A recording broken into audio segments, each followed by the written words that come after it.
빌립보서 2장입니다. 2장 12절 13절입니다. 같이 한번 읽도록 합시다. 그러므로 나의 사랑하는 자들아, 너희가 나 있을 때뿐 아니라 더욱 지금 나 없을 때에도 항상 복종하여 두렵고 떨림으로 너희 구원을 이루라. 너희 안에서 행하시는 이는 하나님이시니 자기의 기쁘신 뜻을 위하여 너희에게 소원을 두고 행하게 하시나니. 아멘. 자, 우리 기쁨으로 한번 우리 서로 인사 한번 하십시다. 할렐루야, 할렐루야. 네, 환영합니다. 여러분, 지식도 그래요. 지식은 궁금해함이 많은 사람들, 호기심이 있는 사람들이 배워요. 똑똑한 사람이 배우는 게 아니라 하나님의 말씀도 찾고 구하고 두들기고 목말라 하는 이에게 주어집니다. 그러므로 여러분, 이 시간에 만약에 그런 마음의 배고픔이, 가난함이 좀 부족하다면 주여, 주여 겸손히 기다리오니 내게 갈급함을, 가난함을, 배고픔을 허락해 주옵소서. 이렇게 소망하면서 말씀 듣기를 축복합니다. 네. 여러분, 지난주 말씀을 들었지만 구원에는 이 영광스러운 예수께서 이루신 구원에는 두 가지 측면이 있다 그랬죠? 어떤 측면이냐면 즉각성과, 구원의 즉각성이라고 부르는 것과 점진성을 담고 있는 구원이 있습니다.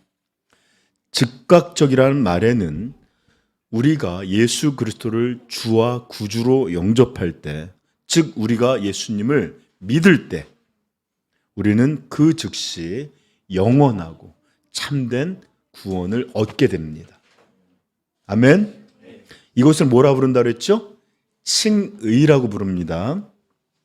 하나님은 예수 그리스도의 대속의 사건이 자신을 위하여 치러진 것이라고 믿는 이를 즉시 그 믿음을 보시고 의롭다고 칭해 주시고, 너는 이제 예수 안에서, 내 아들 안에서 의롭다고 인정해 주시고, 그리고 그의 백성과 자녀로 받아주십니다.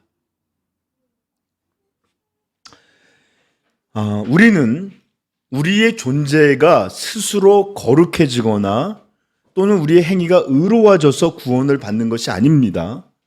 여전히 죄인이지만 예수께서 이루신 구속을 기초로 그것에 의지하여 우리는 하나님께 받아들여지는 것이에요. 그래서 우리의 구원은 구속으로 이루어진 구원이라고 말하는 겁니다. 행위의 개입이 없어요. 예수님은 이렇게 그분을 믿는, 그분의 이루신 일을 믿는 죄인을 그 믿음을 통해 의롭다고 우리에게 칭해 주시는 것, 인정해 주시는 것입니다. 그것이 바로 칭의, 구원의 즉각성이에요. 하나님은 예수 믿는 자를 의롭다고 인정해 주십니다. 받아주신다고요.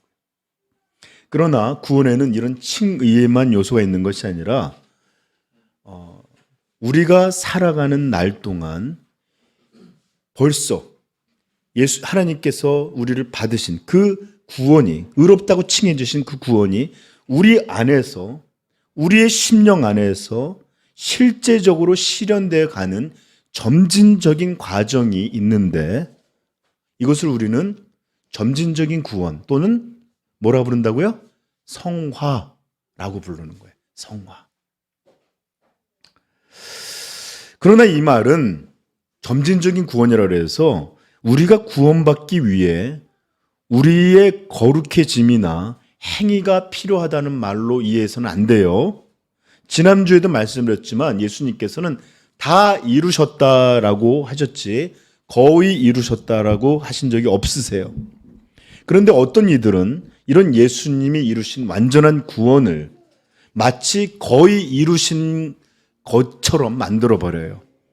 그래서 이제 우리의 목으로 남아있는 성화를 통해서 우리가 어떤 점점 이런 거룩한 일들을 해서 이 구원의 목을 채워서 우리가 구원을 받아야 된다. 이렇게 가리키는 사람들이 있어요. 여러분, 이것이 거짓 가르침이며 이것이 바로 저주를 받을 교리예요.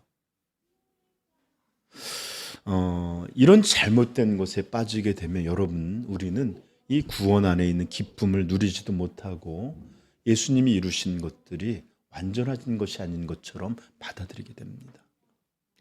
이것은 절대 아니에요. 알았죠? 이런 말. 이미 우리의 구원은 예수 그리스도께서 다 이루셨고 우리가 그분을 믿고 영접할 때 우리는 그 구원의 주인공이 돼서 구원은 완전한 구원을 받게 되는 것. 이것이 바로 복된 소식입니다. 아멘. 네. 그리고 이제 우리는 이것이 정말로 새하늘과 새 땅에서 완전한 영화를 이루는 이런 구원의 종착역까지 도달하기까지 우리는 이미 의롭다고 칭해 주신 것이 이제는 우리 안에 그것에 걸맞는 사람들로 자라가야 된다고 그랬죠? 예. 그것은 마치 제가 설명했지만 아이가 분명히 생명으로 태어났지만 그 생명이 성장하여 점점 더 사람다운 성인으로 되어가는 것처럼 우리의 신앙도 그래야 돼요. 우리의 존재도. 우리는 벌써 새 생명이 임하고 주어졌습니다. 그러나 여전히 우리 안에는 어둠과 죄성들이 남아 있어서 이제 이런 것들을 다 이겨내고 바뀌어져서 우리는 변해가야 하는데 언제까지요? 예수 그리스도의 장성한 분량까지. 이 말은 어떤 뜻이냐? 예수 그리스도를 닮아가는 일, 그때까지. 자, 이렇게 한번 생각해 보세요. 죽어가는 노예들은 쓸모가 없으면 거의 죽어가잖아요, 그렇죠? 그래서 죽어가는 이 노예를 어떤 귀족이나 왕이 그 노예를 사서 그에게 너는 이제 자유다. 그럴 뿐만 아니라 이제 내 양아들이 되어라. 이러면서 놀라운 은혜를 베풀어 줬습니다. 여러분, 그러나 이 사람에게는 노예라는 신분에서 자유함을 입기는 했지만 여전히 노예 근성이 있어요. 그래서 항상 두려워하고 자율적으로 행동하지 못해요. 우리나라도 마찬가지입니다. 일본의 식민지에서는 해방됐지만 식민지에서 가지게 됐던 그런 것들을 벗어나는 데는 굉장히 오랜 시간이 걸렸던 것처럼 이 사람이 이제 자유인으로 이 아버지, 새로운 아버지의 아들로 살아가는 것을 이제는 배워가야 되는 거예요. 이게 바로 성화입니다. 그러므로 칭의 이후의 모든 우리가 주님의 나라 갈 때까지의 모든 과정, 이것을 전부 우리는 성화의 과정이다라고 부를 수 있는 거예요. 그런데 여러분, 이렇게 점진적인 것이든 또는 완전히 이루어진 즉각적인 구원이든 이것은 모두 다 철저하게 하나님의 은혜에 의해서 이루어진다는 것을 여러분들 아셔야 돼요. 아멘. 로마서 4장 2절부터 5절까지 이렇게 말합니다. 만일 아브라함이 행위로서 의롭다 하심을 받았으면 자랑할 것이 있으려니와 하나님 앞에서는 없느니라. 성경이 무엇을 말하느냐? 아브라함이 하나님을 믿음에 그것이 그에게 의로 여겨진 바 되었느니라. 일하는 자에게는 그 쌀기 은혜로 여겨지지 아니하고 보수로 여겨지거니와 일을 아니할지라도 경건하지 아니하는 자를 의롭다 하시는 이를 믿는 자에게는 그의 믿음을 의로 여기시나니. 아멘. 일하지 않고 얻는 구원. 우리가 뭔가를 행해서 얻는 구원이 아니라 구속으로 이루어진 구원. 그래서 이것을 은혜다라고 말하는 거예요. 에베소서 2장 8절 9절은 또 이렇게 말합니다. 너희는 그 은혜에 의하여 믿음으로 말미암아 구원을 받았으니 이것이 너희에게서 난 것이 아니요 하나님의 선물이라. 행위에서 난 것이 아니니 이는 누구든지 자랑하지 못하게 함이라. 아멘. 그래요, 여러분. 오직 우리는 하나님의 은혜로만 구원을 받았습니다. 대부분 은혜로만이 아니라 철저하고 완벽하게 은혜로만 구원을 얻은 거예요. 그러나 많은 사람들이 이 하나님의 은혜에 대해서 정말 오해하는 것이 참 많아요. 하나님의 은혜다라고 말할 때 구원이, 그리고 성화조차도 하나님의 은혜로 이루어지는 거라 말할 때 사람들은 그러면 우리는 아무것도 할 것이 없네, 그냥 이렇게 그냥 있으면 되네, 이런 식으로 오해하는 이들이 참 많아요. 그러나 하나님께서는 그 은혜를 주시고 그 은혜로 어떤 것을 성취해 가시는 과정 속에 인간의 이런 우리 인간의 인간됨의 요소를 전혀 사용하지 않고 그런 일을 행하시는 분이 아니세요. 오히려 그래요. 정확히 얘기하면 구원받은 은혜에 우리의 어떤 행위가 조건이 되는 것은 아니에요, 절대로. 그러나 이 하나님의 은혜는 우리의 인간의 응답이나 반응, 우리의 의지적 요소를 완전히 배제하고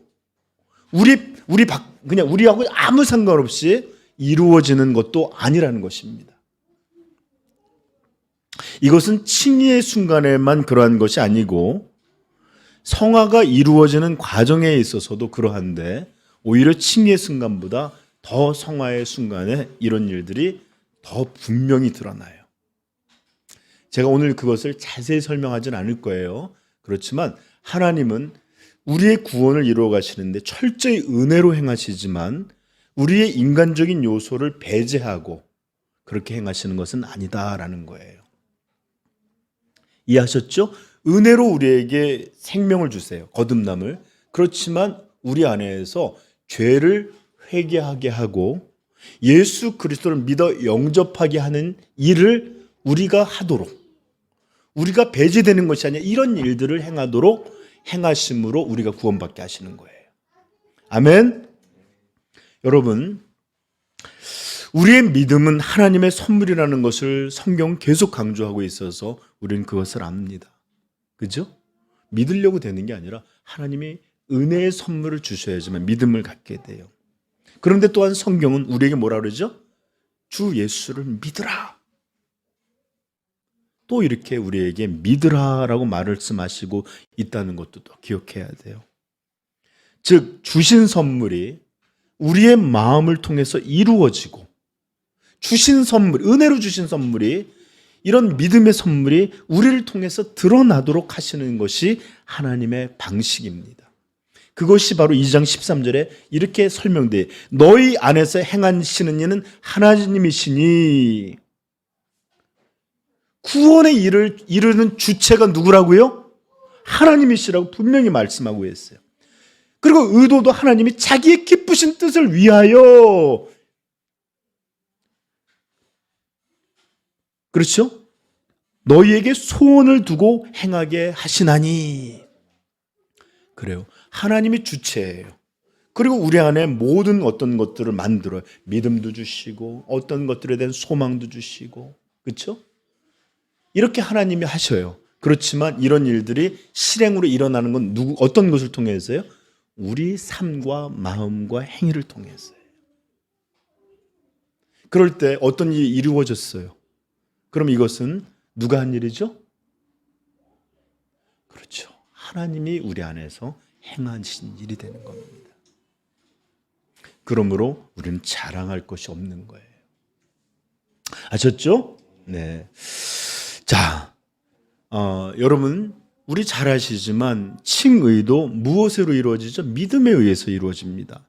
로마서 1장 16절 이렇게 말합니다. 내가 복음을 부끄러워하지 아니하노니 이 복음은 누구에게? 모든 믿는 자에게. 유대인에게뿐만 아니라 헬라인에게도. 모든 어떤 죄인도 다 상관없이 이 복음은 모든 믿는 자에게 구원을 주시는 하나님의 능력이 됨이라.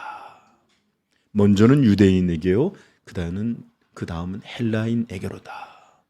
자유자나 종이나 모든 이에게 믿는 자에게 구원을 주신다. 그리고 성화의 방식도 우리 한번 로마서 말씀 찾아볼까요? 1장 16절, 17절.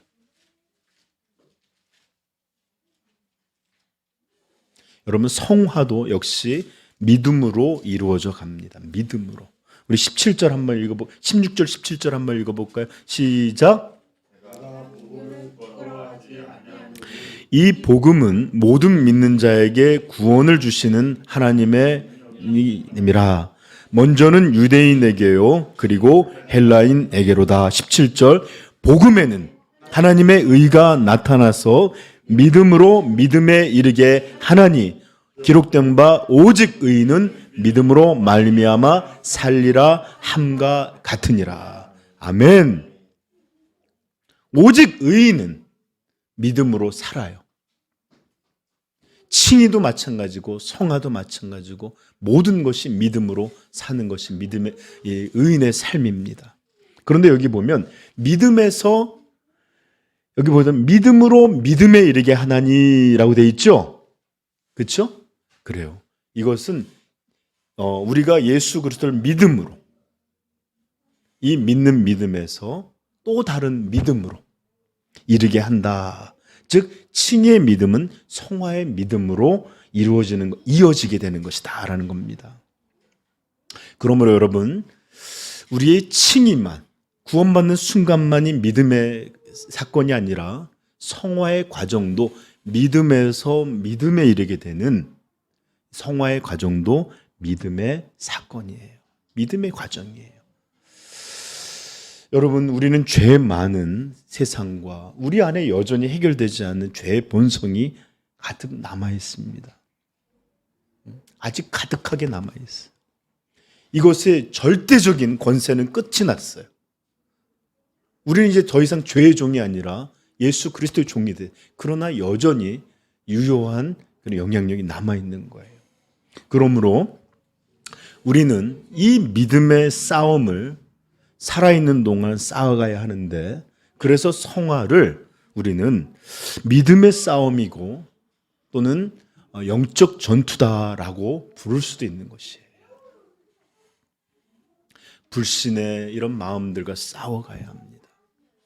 세상을 의지하는 마음들, 이것이 이 우리 주님을 의지하는 믿음들로 바뀌어가는 이런 불신앙과의 싸움들, 이것이 바로 성화를 통해서 이루어지는 과정이에요. 그래서 오늘 본문은 우리 12절에 이렇게 말하죠. 너희 구원을 이루라. 저는 여러분들에게 지난주에 이것이 우리를 향한 성화의 명령이다라고 말씀드렸죠. 네. 자, 그래서 오늘 성화를 이루어 가는데, 즉 믿음의 이런 과정을 이루어 가는데 필요한 세 가지 가르침을 오늘 본문을 통해서 여러분한테 들려드리고자 합니다. 성화에 필요한 이런 가르침을 본문을 통해서 세 가지로 우리에게 들려주고 있어요.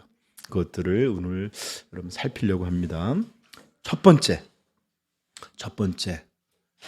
성화에 필요한 첫 번째 것은 살아계신 하나님 앞에서 살라라는 거예요. 살아계신 하나님 앞에서 살라. 이게 성화에 있어서 우리에게 가르쳐주는 사도의 첫 번째 가르침이에요. 사도는 빌립보 교회의 문제를 다루는 첫 번째 말씀에서도 이와 거의 유사 똑같은 말씀을 우리에게 하셨는데 1장 27절 한번 살펴볼까요? 시작. 오직 너희는 그리스도의 복음에 합당하게 생활하라. 여러분 기억나죠? 복음에 합당한 것. 그러면서 말합니다. 이는 같이 읽어보세요. 이는 내가 너희에게 가보나 떠나 있으나 너희가 한 마음으로 서서 한 뜻으로 복음의 신앙을 위하여 협력하는 것과, 여기서 뭐라, 내가 너희에게 가보나 떠나 있으나, 그리고 오늘 본문에서 이것을 다시 반복하죠. 그러므로 나의 사랑하는 자들아, 너희가 나 있을 때뿐 아니라 지금 나 없을 때에도, 이렇게 말하고 있어요. 그렇죠? 이런 말들을 계속 어떤 뜻이냐, 내가 있든지 없든지, 내가 너희에게 가서 머물든지 아니면 떠나 있든지, 이게 무슨 말이에요? 그래요.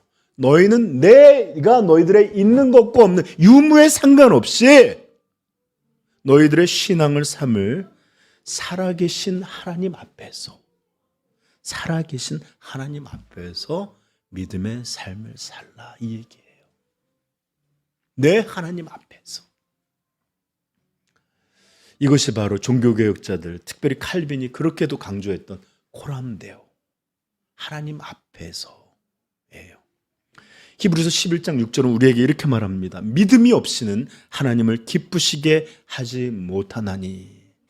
이 믿음은 어떤 믿음이냐? 하나님께 나아가는 자는 반드시 그가 계신 것과, 이렇게 하나님의 살아계심을 믿는 자야만 하나님을 기쁘시게 할 수 있다는 것이에요. 여러분, 여기 지금 예배 드리고 있어요. 그런데 모두가 동일한 예배자 아닐 수 있어요. 어떤 이는 황소를 드림보다 하나님을 기쁘시게 하는 일을 할 수 있는 사람이 있어요. 어떤 사람? 하나님 이곳에 살아계신다. 하나님 앞에서 예배 드리는 자들. 그 믿음으로 하나님 앞에서 찬양하고 하나님의 음성으로 듣고 하나님 앞에 나와 예배 드리는 사람들. 황소를 드림보다 이런 이들의 예배를 하나님 기뻐하십니다. 사도가 말하는 건 그거예요. 내가 있든지 없든지. 응? 여러분, 우리 신앙인들의 삶은 다른 어떤 거냐, 철저히 살아계신 하나님 앞에서의 삶이어야 합니다. 이것이 신앙이고 이것이 성화를 위한 가장 기본이고 기초예요.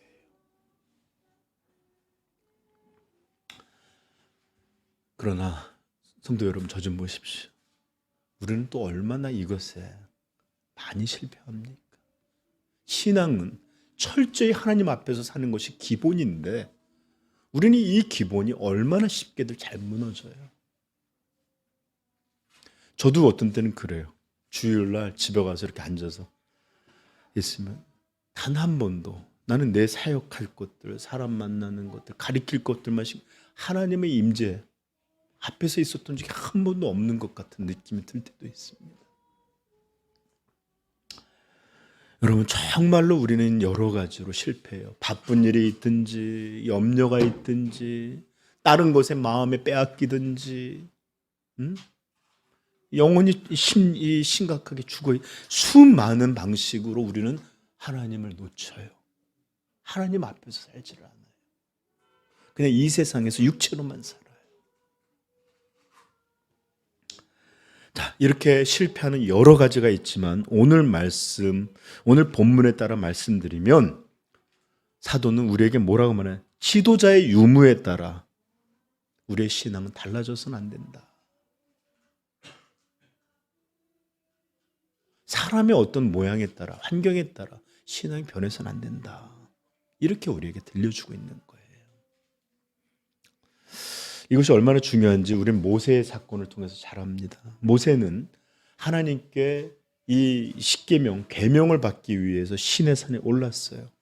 그런데 시간이 오래 걸리자 문제가 발생하기 시작하는데 이 문제를 출애굽기 32장이 기록하고 있습니다. 출애굽기 32장 찾아보십시다.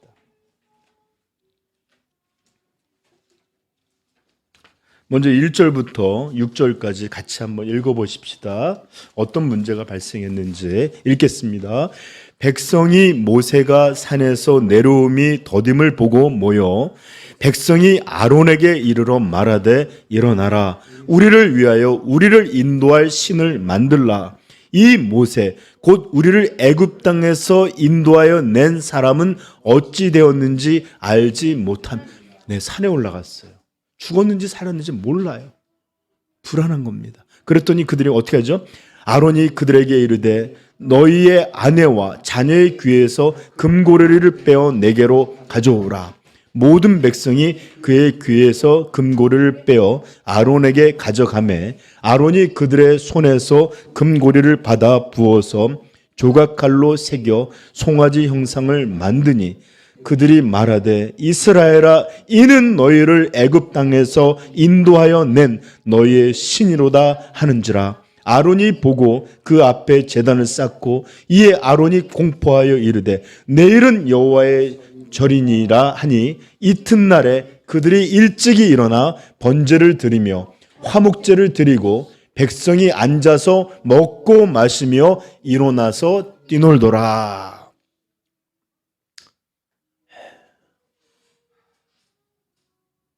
네, 이렇게 모세가 보이지 않자 백성들이 그리고 아론조차도 이런 짓거리를 하면서 우상을 만들어버립니다. 이때 하나님은 모세에게 어떻게 말씀하시느냐. 7절 8절 우리 한번 읽어봅시다. 시작. 여호와께서 모세에게 이르시되 너는 내려가라. 내가 애굽 땅에서 인도하여 낸 내 백성이 부패하였도다. 그들이 내가 그들에게 명령한 길을 속히 떠나 자기를 위하여 송아지를 부어 만들고 그것을 예배하며 그것에게 제물을 드리며 말하기를 이스라엘아 이는 너희를 애굽 땅에서 인도하여 낸 너희 신이라 하였도다. 여러분, 하나님은 모세에게 이스라엘 사람들에 대해서 뭐라고 말하냐? 이렇게 말씀하셔. 너가 애굽 땅에서 인도한 너의 백성이 이렇게 말하고 있어. 이렇게 말씀하신 게 내가 애굽 땅에서 인도한 나의 백성이라고 하지 않고요. 네가 애굽 땅에서 인도한 너의 백성이라고 했어요. 여러분, 이스라엘 사람들은 하나님 앞에서 그분을 쫓아온 게 아니었던 것 같습니다. 여기 1절에 보면 이렇게 말해요. 백성이 모세가 산에서 내려옴이 더딤을 보여 모여 백성이 아론에게 이르러 말하되 일어나라. 우리를 위하여 우리를 인도할 신을 만들라. 이 모세 곧 우리를 애굽 땅에서 인도하여 낸 사람은 어찌 되었는지 알지 못함이니라. 이들은 지도자를 쫓아온 것이지 하나님을 쫓아온 것이 아닌 것 같아요. 모세 앞에서 행했던 사람들이지 하나님 앞에서 행했던 사람이 아니에요. 그러니까 모세가 보이지 않죠. 그들은 곧 불안해서 자기들 위안을 주 우상을 만드는 겁니다. 그래서 하나님 말씀하시는 거예요. 내가 애굽 땅에서 인도한 너의 백성. 여러분 그렇습니다. 이스라엘 백성은 하나님, 살아계신 하나님 앞에서 그분을 향하여 살아온 사람들이 아니라 자신의 지도자를 쫓아왔고 그 지도자 앞에서 살아왔던 것입니다. 그러하기에 그 지도자가 보이지 않자 불안하고 두려워서 자기의 마음을 위로할 붙잡아줄 황금 송아지를 만들고 그 우상 앞에 당신이 하나님이라, 그것이 하나님이라고 예배하고 경배했던 것이에요. 여러분, 저는 오랜 기간 부교육자로 지내와서 이런 일들이 그런 구약에서만이 아니라 오늘날 교회에서도 가득하다는 것을 많이 경험했습니다. 담임 목사님이 출타를 하시는 것에 따라서 그런 용무에 따라서 성도들이 숫자가 달라져요. 그 다음에 누가 설교자 하냐에 따라서 성도들의 태도가 달라져요. 여러분, 예배가 목사가 최종 권위입니까? 아니잖아요. 그렇죠? 근데 그것은 성도들만의 문제가 아닌 것 같아요. 목회자들 마찬가지입니다. 제가 깜짝 놀란 거는 무슨 설교를 저렇게 하시나 하던 분들이 막 그 큰 집회 가서 설교하는 거 보면 와, 그 응변, 그 성경 지식, 그 놀라운 너무 힘있게 설교를 잘하세요. 그런데 이렇게 조그만 교회에 들어와서 할 때는 더 재미없는 것처럼 설교하시는 것들을 보게 될 때도 있어요. 그러나 여러분 기억하십시오. 우리 성도들은 오직 하나님 앞에서 그분을 향하여 사는 백성이지 지도자나 사람들 앞에서 그렇게 신앙하는 사람들이 아니라는 걸 꼭 기억하십시오. 그래서 오늘 바울 사도가 말하는 겁니다. 내가 가보나 떠나 있으나 내가 있든지 없든지 우리는 살아계신 하나님 앞에서 살아가는 백성이다 라는 것을 꼭 기억하십시오.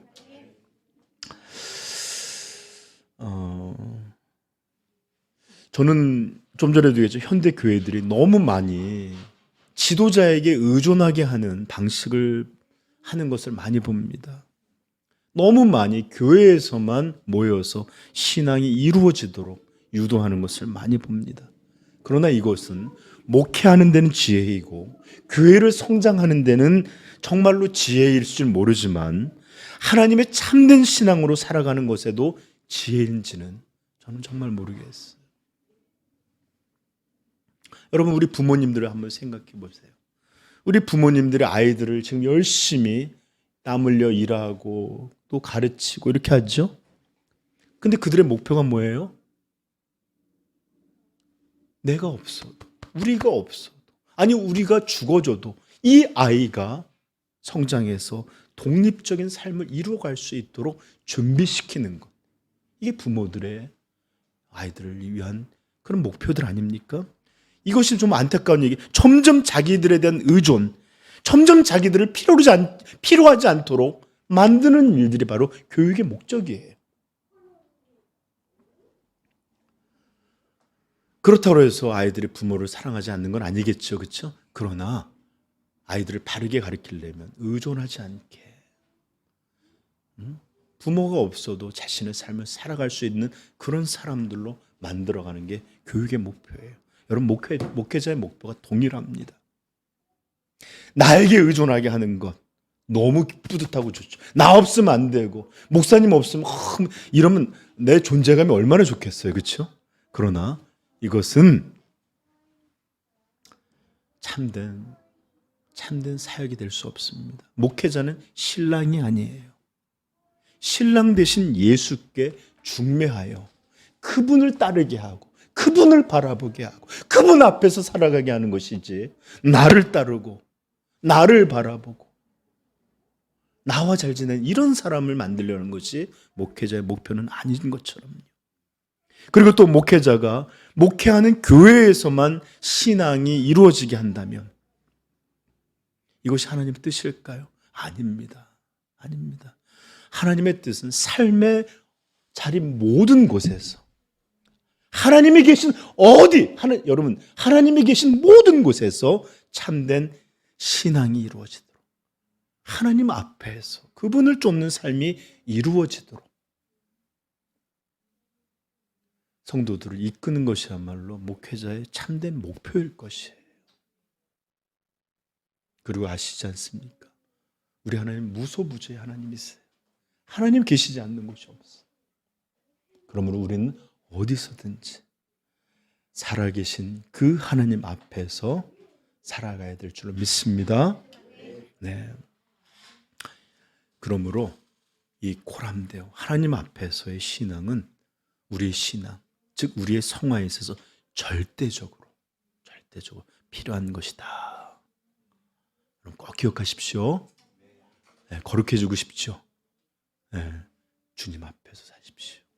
이게 기본입니다. 여기서 잠시 저는 여러분한테 죄송한 말씀을 좀 드리려고 해요. 저는 제가 여기다가 이렇게 4월 그 계획표를 써놨는데 제가 4월 중순에 날짜를 아직 정하지 못했는데 12월 잠시 좀 출타를 하려고 해요. 외국에 좀 다녀올 일이 있는데 저는 우리 성도님들도 참된 신앙인으로 저가 있든지 저가 없든지 저 있을 때든지 저 없을 때든지 우리 하나님을 향한 그분 앞에서의 온전한 신앙이 이루어지기를 소원하고 축복합니다. 오늘 사도도 말해요. 나 있을 때뿐 아니라 더욱 지금 나 없을 때에도 더욱 제가 있을 때보다 더욱 목사님 없으니까 예배가 더 좋던데요. 더들 은혜롭게 모여있던 저 기쁠 거예요. 나 없다고 이 사람들이 이렇게 없으니까 더 좋구나 이런 게 아니라 나 없을 때도 이렇게 더 잘하는 얼마나 훌륭한 성도들인가, 얼마나 복스러운가. 여러분 정말 이런 것 목회자의 유무에 상관없이 우리 하나님 앞에서 그분을 향해서 신앙이 이루어질 수 있기를 축복합니다. 네, 성화에서 신앙에서 두 번째 중요한 요소 말씀드리면 그것은 복종입니다. 순종입니다. 나 있든지 나 없든지 그렇게 말하면서 뭘 하라고 말하고 있죠? 여기서 시작 12절 사랑하는 자들아 너희가 나 있을 때뿐 아니라 더욱 지금 나 없을 때도 항상 복종하여 모든 일에 복종하여. 여러분 여기 복종이라는 말은 휘파쿠오라는 동사가 쓰였는데 이거는 청종하다라는 말든 말을 듣다 또는 순종하다 좀 과한 의미로 표현하면 우리말로 번역하면 복종하다라는 말인데 사실 영어로도 이것은 순종이라는 말로 쓰인 거예요. 순종. 여러분 순종은 성화에 있어서 절대적으로 중요한 요소입니다. 왜냐고요? 순종은 다른 어떤 것이 아니라 믿음에 의해서 이루어지는 것이기 때문에 그래요. 믿음에 의해서 이루어지는 것이에요. 자, 히브리서 한번 찾아볼까요? 히브리서 11장 7절 8절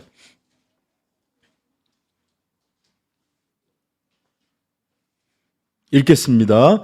믿음으로 노아는 아직 보이지 않는 일에 경고하심을 받아 경외함으로 방주를 준비하여 그 집을 구원하였으니 이로 말미암아 세상을 정죄하고 믿음을 따르는 의의 상속자가 되었느니라. 8절 믿음으로 아브라함은 부르심을 받았을 때에 순종하여 장래 유업으로 받을 땅에 나아갈새 갈 바를 알지 못하고 나아갔으며. 그래요. 여러분 노아가 순종해서 이 산 위에 이 배를 방주를 만든 건 뭐 때문이라고요? 믿음으로 순종했다라는 거예요. 그리고 아브라함도 자기 고향 친척집에서 평안하고 안정된 삶을 누리고 있을 때 어떻게 해서 갈 바를 알지 못하는 곳을 가게 됐다고요? 믿음이 부르심을 받았을 때에 순종하여 장래 유업을 받을 땅에 갈 바를 알지 못하고 나아갔으며. 그래요. 이렇게 모든 믿음의 사람들의 순종은 무엇에 의해서 이루어졌다고요? 믿음. 히브리서 전체 믿음장이 다 믿음으로. 자, 로마서 1장 5절은 한번 찾아볼까요? 로마서 1장 5절도.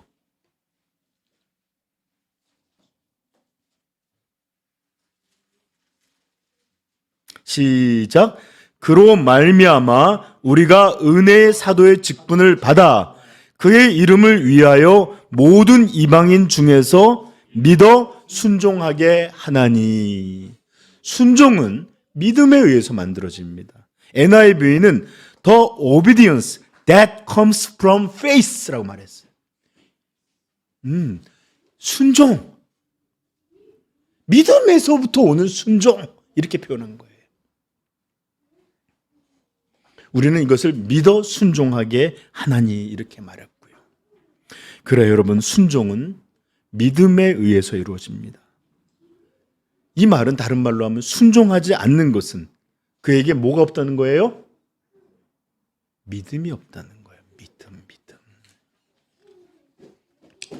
그래서 야고보서에는 이런 말씀이 있는 거예요.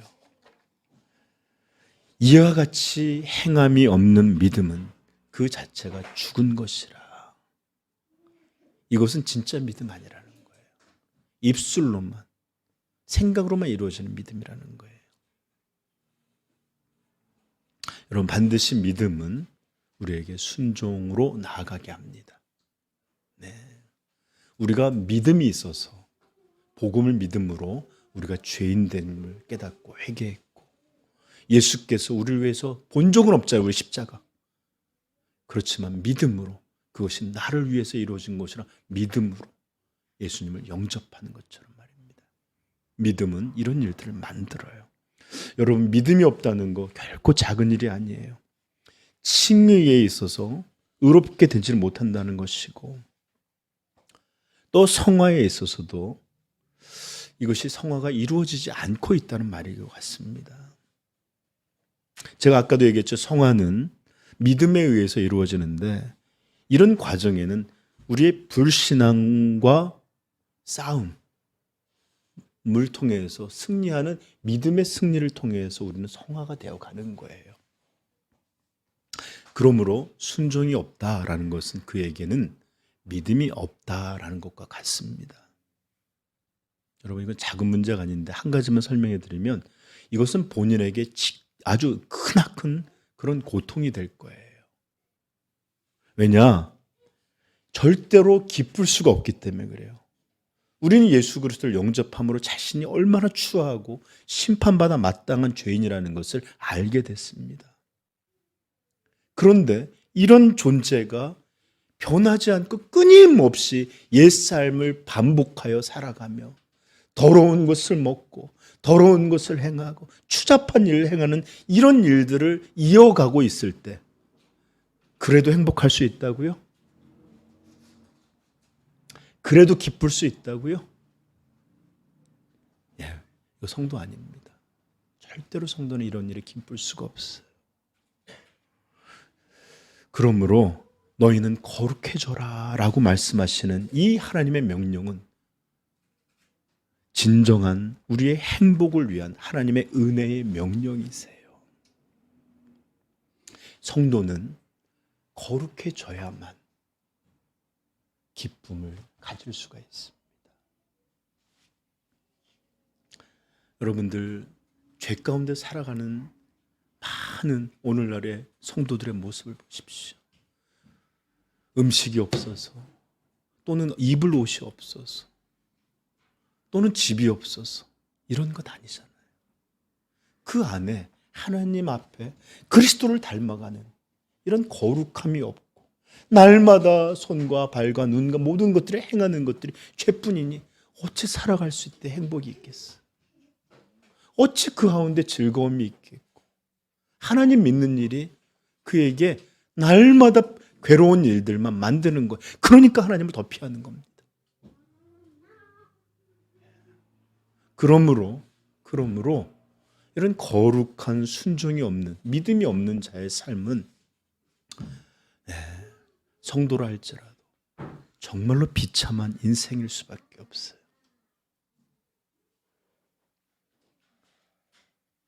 우리 사랑하는 성도님들, 참된 믿음이 여러분들에게 온전한 순종을 만들고, 이것들이 여러분들에게 기쁨의 이 자리를 만드는 그런 일들이 우리 심령 안에 있기를 축복합니다. 네. 그리고 여러분, 순종은 또 다른 놀라운 능력이 있는데, 이것은 굉장히 특별한 능력이에요. 자, 로마서 6장 한번 찾아볼까요? 오늘 좀 설교 깁니다. 성경 공부가 없어서 좀 설교가 길 거예요. 6장 16절부터 18절 한번 읽어봅시다. 너희 자신을 종으로 내주어 누구에게든지 순종하든지 그 순종함을 받은 자의 종이 되는 줄을 너희가 알지 못하느냐? 혹은 죄의 종으로 사망에 이르고 혹은 순종의 종으로 의에 이르느니라. 하나님께 감사하리로다. 너희가 본래 죄의 종이더니 너희에게 전하여 준 바 교훈의 본을 마음으로 순종하여 죄로부터 해방되어 의에게 종이 되었느니라. 아멘. 여러분, 순종은 그것이 믿음의 사건일 뿐만 아니라 여기서 이렇게 너희 자신을 누구에게 순종하든지 그 순종하는 대로 그 내어주는 것에 종이 된다라는 거예요. 죄에게 내어주면 죄의 종으로, 의에게 하나님께 내어주면 의의 종으로 살아가게 된다는 거예요. 무엇이? 순종함이. 여러분, 죄가 마음에 있을 때도 죄예요. 그러나 그 죄에 우리가 실행함으로 순종하게 되면 이제 우리는 이 죄에서 벗어나기가 완전히 죄의 지배를 받는 일이 더 일어나요. 믿음도 마찬가지입니다. 믿음의 어떤 일들이 우리 마음에 있을 때도 믿음은 맞아요. 그러나 이것이 실행되어서 이루어질 때, 기도해야 되는데, 근심이 아니라 기도할 때 우리는 더욱 놀라운 은혜의 자리를 나아가게 됩니다. 베드로전서 1장 22절에 이렇게 말해요. 너희가 진리를 순종함으로 너희 영혼을 깨끗하게 하여 거짓이 없이 형제를 사랑하기에 이르렀으니 마음으로 뜨겁게 서로 사랑하라. 뭐라고 하냐면 너희가 진리를 순종함으로 너희 영혼을 깨끗하게 하여 거짓이 없는 형제 사랑하는 데까지 이르렀으니. 이것을 쉬운 말 성경 이렇게 설었습니다. 여러분은 진리에 순종하여 자신을 깨끗하게 하였고 진심으로 형제를 사랑할 수 있는 마음을 갖게 되었으니 이제는 온 마음으로 서로 깊이 사랑하십시오. 네, 순종이 우리로 사랑의 자리로 이루어갈 수, 이 자리로 옮겨줬다 이 말이에요. 여러분, 그러므로 우리가 참되게 하나님께 순종하게 되는 것은 더 예수 그리스도의 다스림이 우리 안에 이루어지는 놀라운 능력이 되는 것이에요. 하나님은 순종하는 자에게 더 큰 순종을 이끄십니다. 그러므로 성화가 믿음과 불신앙의 싸움이라는 것이 곧 성화는 순종과 불순종의 싸움이라고 해도 맞는 말이에요. 그리고 순종함은 믿음의 결과이자 동시에 또는 다른 믿음, 다른 순종의 원인도 된다라는 것을 여러분 꼭 기억하십시오. 이 말은 더욱더 여러분이 순종하게 되므로 더욱더 더 잘 순종하게 되고 믿음에 의해서 순종이 이루어졌는데 이 순종이 더 큰 믿음으로 믿음에서 믿음에 이르게 한다라는 것이 성경이 우리에게 들려주는 바입니다. 네, 그러므로 여러분 거룩해지고 싶고 신앙이 바름이 이루어지고 싶다면 마음에서만 이루어질 것이 아니라 믿음을 주신 것들에 순종하십시오. 하나님은 그 순종을 사용하셔서 더 다른 순종, 더 나은 믿음으로 우리를 이끌어 주셔요. 그러므로 순종은 단지 어떤 것을 했다라는 게 아니라 이렇게 하나님이 믿음으로 이끌어 주시는 능력이 된다라는 것을 믿으시고 순종하는 일에, 믿음의 일이 순종하는 일에 여러분들 애쓰실 수 있길 부탁드립니다. 그러나 이것도 우리의 의가 될 수는 없다고 그랬죠? 그렇죠? 이렇게 우리에게 믿음을 주셔서 실행이 이루어지게 하시는 이가 하나님이시기에. 그러나 그 실행이 이루어지면 더 큰 믿음, 더 큰 순종으로 나아가게 한다. 믿으십시오. 자, 이제 성화를 위한 세 번째 오늘 본문의 가르침, 그것은 바로 두렵고 떨림입니다. 두렵고 떨림. 사도는 이렇게 말합니다. 너희가 나 있을 때뿐 아니라 더욱 지금 나 없을 때에도 항상 복종하여 두렵고 떨림으로 너희 구원을 이루라. 우리의 구원을 이루기 위해서 필요한 조건, 두려움과 떨림입니다. 저는 이것에 대해서 정말 여러분들에게 자세히 말씀드리고 싶어요. 정말 강하게 전하고 싶습니다. 여러분뿐만 아니라 저 자신에게도 말이에요. 그러나 오늘 여러분들 시간이 꽤 지나서 어떤 이들은 지금 집중력이 상당히 흔들릴 그럴 시간이 되어 있기 때문에 제가 아주 간단하게 언급하기만 하겠습니다. 자, 우리가 첫 번째 이 두렵고 떨림에서 알아야 될 것은 이 두려움과 떨림은 무엇 때문인가라는 거예요. 무엇 때문에 두렵고 떨려야 되는가? 저는 이것이 구원이 취소될까 봐가 아니라는 거 분명히 지난주 말씀드렸어요. 여러 가지 이유를 말씀드릴 수 있지만 한 가지만, 이 압도적으로 중요한 한 가지만 말씀드린다면 이것은 바로 우리 안에서 구원을 이루시는 하나님을 향한 두려움과 떨림입니다. 하나님을 향한 두려움과 떨림. 여러분, 구원받은 성도는 반드시 하나님을 향한 경건한 두려움을 가지고 있어요. 저 좀 봐주세요. 만약에 성도들 마음속에, 그리고 여러분들이 보여주는 행위 속에, 여러분들의 삶 속에 이런 하나님을 두려워함이 드러나거나 보여지지 않다면 저는 여러분들의 구원에 대해서 의심할 거예요. 왜? 두렵고 떨림은, 하나님을 향한 두렵고 떨림은 하나님이 구원을 통해 성도에게만 허락하시는 것이기 때문에 그렇습니다.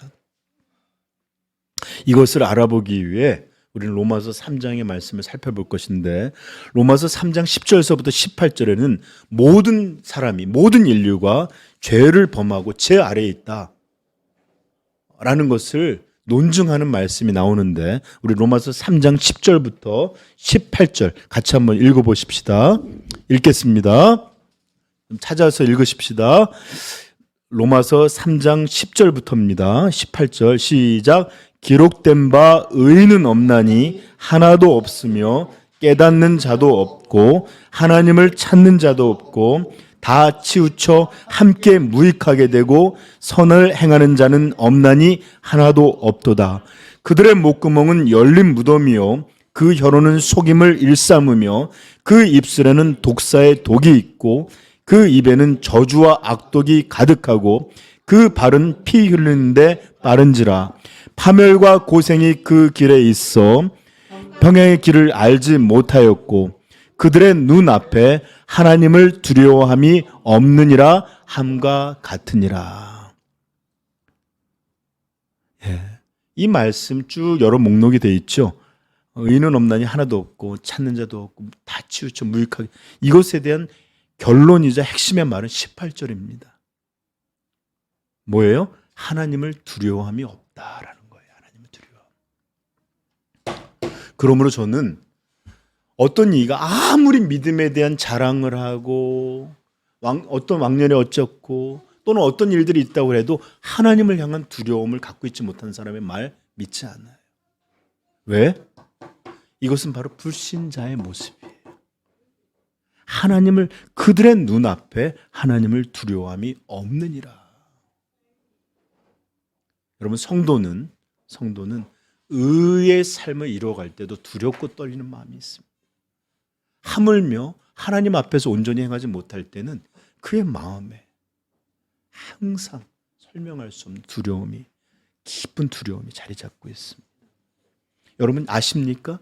하나님을 두려워하지 않는 것이야말로 바로 자연인의 특징이고 죄인들의 분명한 모습이자 특징입니다. 시편 14편 1절 다윗의 시인데 어리석은 자는 그 마음에 이르기를 하나님이 없다 하는도다. 그들은 부패하고 그 행실이 가증하니 선을 행하는 자가 없도다. 여호와께서 하늘에서 인생을 굽어 살피사 지각이 있어 하나님을 찾는 자가 있는가 보려 하신즉 다 치우쳐 함께 더러운 자가 되고 선을 행하는 자가 없으니 하나도 없도다. 한마디로 뭐예요? 하나님이 있는지 없는지도 하나님 없다 말하고, 이들의 모든 행위의 특징, 하나님을 두려워함이 없느니라가 결론이에요. 그래서 예수님은 그의 제자들에게 이렇게 말씀하신 겁니다. 마태복음 10장 28절 몸은 죽여도 영혼은 능히 죽이지 못하는 자들을 두려워하지 말고 오직 몸과 영혼을 능히 지옥에 멸하실 수 있는 일을 두려워하라. 여러분, 구약의 참된 신앙은 다른 것 아니었어요. 하나님을 경외하는 것이었어요. 이 말을 전부 영어로 fear of God, 하나님을 두려워함이에요. 그래요. 여러분, 참된 성도들만이 하나님을 두려워할 줄 압니다. 그리고 이것이 바로 참된 성도, 구원받은 성도의 분명한 특징이에요. 우리는 하나님의 심판의 말씀을 두려워했기에 두려워하며 회개하였고, 하나님의 준엄한 심판이 내가 아니라 그리스도에게, 아들에게 부어졌을 때 우리는 이것을 하나님의 은혜로 여기고 두렵고 떨림으로 그 용서함을 받아들였기 때문에 이 하나님을 향한 진정한 두려움, 이것이 성도의 분명한 특징이다 라는 것을 여러분 꼭 기억하십시오. 그리고 이런 두려움이 죄를 이기게 하는 중요한 요소입니다. 제가 잠언의 말씀 몇 가지 여러분 들려드릴게요. 잘 들어보세요. 인자와 진리로 인하여 죄악이 속하게 되고 여호와를 경외함으로 두려움으로 말미암아 악에서 떠나게 되느니라. 여러분, 죄를 벗어나고 싶은가요? 기도하세요. 하나님의 두려움을 알게 해달라고. 창세기 14장 27절 말합니다. 여호와를 경외하는 것은 생명의 샘이니 사망의 그물에서 벗어나게 하느니라. 하나님을 두려워하는 것이 사망의 그늘에서 벗어나게 한다라는 거예요. 잠언 14장 16절도 말합니다. 지혜로운 자는 두려워하여 악을 떠나나 어리석은 자는 방자하여 스스로 믿느니라. 잠언 8장 13절도 말합니다. 여호와를 경외하는 것은 악을 미워하는 것이라. 나는 교만과 거만과 악한 행실과 패역한 입을 미워하느니라. 저는 한때 하나님 사랑보다도 하나님 두려워하는 마음을 달라는 기도를 더 간절히 했던 적이 있습니다. 여러분 아십니까? 하나님을 두려워하는 복이야말로 성도가 바라야 될 가장 큰 복 중에 하나입니다. 우리는 하나님의 사랑만을 알게 해달라고 이렇게 기도할 때가 많아요. 아니, 하나님의 사랑을 알기 위해서는 하나님의 두려움을 먼저 알아야 돼요. 그러므로 여러분 기도하세요. 하나님의 두려움을 아는 그 복을 우리에게 허락해 주옵소서. 이것이 바로 우리로 죄를 이기고 거룩해지게 하는 정말 중요한 그런 부분입니다. 그리고 하나님은 이것을 구하는 자에게 분명히 허락해 주시는데 어떤 방식으로 허락해 주시는지 이사야 6장에 나와 있는 말씀 같이 한번 읽어봅시다. 6장 1절부터 5절까지의 말씀입니다.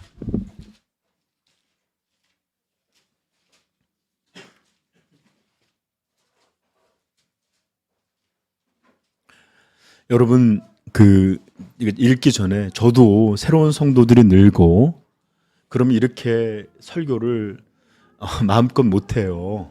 뭐 지금도 완전히 마음껏 하는 건 아니지만 지금 이렇게 성도들이 이렇게 하나하나 다 이렇게 따로 들을 수 있을 때 여러분 열심히 좀 들어주시길 바라요. 네. 자, 이사야 6장 1절부터 5절까지 같이 한번 읽겠습니다. 우시야 왕이 죽던 해에 내가 본즉 주께서 높이 들린 보좌에 앉으셨는데 그의 옷자락은 성전에 가득하였고 스랍들이 모시고 섰는데 각기 6 날개가 있어 그 둘로는 자기의 얼굴을 가리었고 그 둘로는 자기의 발을 가리었고 그 둘로는 날며 서로 불러 이르되 거룩하다 거룩하다 거룩하다 만군의 여호와여 그의 영광이 온 땅에 충만하더라 하더라. 이같이 화답하는 자의 소리로 말미암아 문지방의 터가 요동하며 성전의 연기가 충만한지라. 그때에 내가 말하되 화로다 나여 망하게 되었도다. 나는 입술이 부정한 사람이요 나는 입술이 부정한 백성 중에 거주하면서 만군의 여호와이신 왕을 배웠음이라 하였더라. 아멘. 네, 이것은 우시아 왕이 죽던 해에 이사야에게 허락하신 하나님의 이상입니다. 천사들이 있고 스랍들이 외치는데 거룩하다, 거룩하다, 거룩하다. 만군의 여호와여, 그 영광이 온 땅에 충만하도다. 이러면서 이 요동하는 일이 있고 성전의 연기가 충만했다 그랬죠. 하나님의 임재가, 거룩하신 임재가 이 성전에 압도적으로 임한 것입니다. 그때 이사야가 뭐라고 하느냐 이렇게 말합니다. 그때 내가 말하되 화로다 나여 망하게 되었도다. 나는 입술이 부정한 사람이요 나는 입술이 불성한 백성 중에 거주하면서 만군의 여호와이신 왕을 배웠음이로다. 바로 이것입니다. 거룩하신 하나님을 배우는 것, 그분 앞에 서게 되는 것, 그분을 설 때의 두렵고 떨림들, 이런 것이 그에게 죄를 생각나게 하고 죄에 대한 두려운 마음을 가지게 하고, 이것이 더욱 하나님을 향한 참된 경건의 두려움을 만듭니다. 그가 말하는 바가 이겁니다. 화로다에 나요, 화로다 나요 망하게 되었도다. 심판받게 되었도다. 바로 이것이 하나님의 거룩하심이, 그의 임재가 성도에게서 만드는 두려움과 떨림입니다. 이런 것이 하나님을 향한 참된 경외입니다. 이런 일들이 우리 모든 삼위영광교회 성도들에게 부어지기를 간절히 소망하고 축복합니다. 이럴 때 우리는 하나님을 더 깊이 의식하고 그의 말씀을 순종하는 것을 벗어나고 불순종하는 것을 가볍게 여기는 마음들을 두려워하고, 하나님이 우리 안에서 행하신다는 이런 두렵고 떨림을 가지고 거룩해지는 이 과정을, 거룩해져 가는 것을 열망하고 또 그렇게 이루어가게 되는 줄 믿습니다. 우리 기도하겠습니다.